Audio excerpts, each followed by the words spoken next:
I mean, you've gotten good with a sword. You know how valuable that is now? You know what that makes you? For what? What are we going for? Where's the happy ending here? This isn't life. This isn't anything close, okay? Not for me, not for us. And for our son.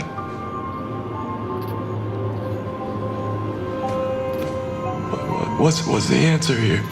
Well, what is the damn question, Mike? Why? Okay. That's good. Now I have a question.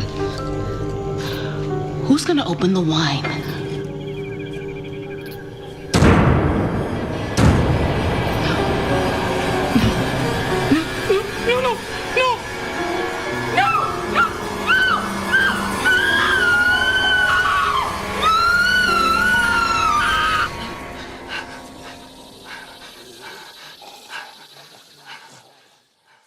Hello everybody and welcome back to another video. Today we will be discussing the tragic backstory of Michonne before she met Rick Grimes and the group. In episode 9 of season 4, we learn through a dream that Michonne has that she's at a camp with her son, her boyfriend Mike, and his best friend Terry. We know that this camp did not have a fortunate end, and it is heavily implied that it was walkers that took down everything. At the time that the walkers attacked the camp, Michonne was not there. We don't know if she was out on a supply run, but I think she was. We know that Michonne left her son with her boyfriend and her boyfriend's best friend, and they got too high or drunk. I forget which one it was, but they do not have full capability of taking care of Michonne's son, and while they are taking care of him, the roamers attack and they take over the entire town, and they bite Mike and Terry in the process and end up killing Michonne's son. Michonne returns from a supply run to find the town overrun and nobody there alive, so she quickly rushes to where her son is, and she finds Mike and Terry infected as walkers. She then finds her dead son. Michonne takes her sword, and what she has learned from the walkers is that they do not attack each other, so she decides to try and blend in. So she chops off Mike and Terry's arms and jaws, and then uses chains to use them as her pets to keep her safe from other walkers. After losing her son, she almost loses herself. As she states in later episodes that she is in, people can be out in the wasteland for too long, and you can lose yourself really easily. Michonne wanders the wasteland with her walkers, blending in by herself, barely surviving. One day, she is walking in the woods when she hears a scream. She goes towards this scream, and it is Andrea. We saw this scene at the end of season 2. Michonne saves Andrea. Now, very little is known between the events of season 2 and season 3 of what happens with Michonne and Andrea, but we do know that they were bundled up together and they were taking care of each other during the entire winter. We know it was a very, very harsh winter and that they barely survived. And when we do come back to see Andrea in the beginning of season 3, we see that she is sick and is clinging to life. She is barely alive. She is struggling. And Michonne does not want to lose her after they've been together for almost 7 months. The sick Andrea eventually convinces Michonne to leave the place that they are staying at, telling Michonne that if they stay there, she will die and that they need to leave and find something soon. Find a town of people, just find anywhere that is safer than the place that they are at and see if they can get any medicine for her.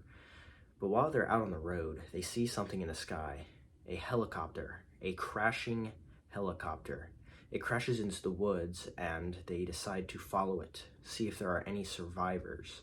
When Michonne checks it out, there are none. There's one person in the cockpit who might be alive, but she can't tell. She tries to go and see if he is alive, but she gets interrupted by a group. a man named the Governor shows up. Michonne hides in the woods with Andrea, with the walkers behind her, and she watches this group to see if they are good or bad. Michonne does not trust them, but Andrea thinks that they should reveal themselves. While they are hiding from the Governor, her walkers get restless, very restless, so Michonne kills them. She chops their heads off. But then, from behind, Merle appears. The return of Merle. Andrea passes out, so Merle and the Governor take them back to Woodbury.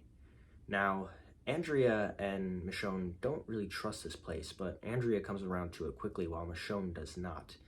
Michonne eventually leaves while Andrea stays behind. Now, Michonne is on her own again. She's at risk of losing herself, how she almost lost herself when she lost her son, and her idiot boyfriend and his best friend. After a couple hours of leaving, she finds out that she's being tailed by Merle, Gargiulio, and a couple of other people. So, she leaves a sign for them. A dead walker, 2 arms, 2 legs, and the back of it. The arms spell a G and the legs spell an O. And this means go back. She doesn't want them following her. But they continue forward. And Merle finds her. Merle almost kills her. He lands a shot into her thigh, but she ends up killing everybody except Merle there. Well, Merle kills Gargiulio after a minute of Gargiulio complaining, saying they have to go after her. After Michonne escapes from Merle's clutches, she comes across 2 people, Glenn and Maggie. Now, she doesn't know who they are, but she overhears them talking about a prison and that they have formula that they are carrying in a basket that they need to get back to Rick's daughter, Judith. When she is about to approach them, Merle appears again, and he takes Glenn and Maggie hostage. He wants revenge for being left on that rooftop in Season 1, Episode 2. Glenn and Maggie get captured, and then Michonne grabs the baby formula and takes it back towards the direction of the prison. Now, she's covered in walker guts, so the walkers can't even tell that she is human. And then when she gets to the gates of the prison, she stands there and she looks in. Rick and Carl are outside, and Rick sees this. He walks up to the gate and realizes that it is a person. And that leads us to when Michonne meets Rick and the group. I hope you all enjoyed this video. Make sure to subscribe and leave a like. I will see you in the next one. See ya.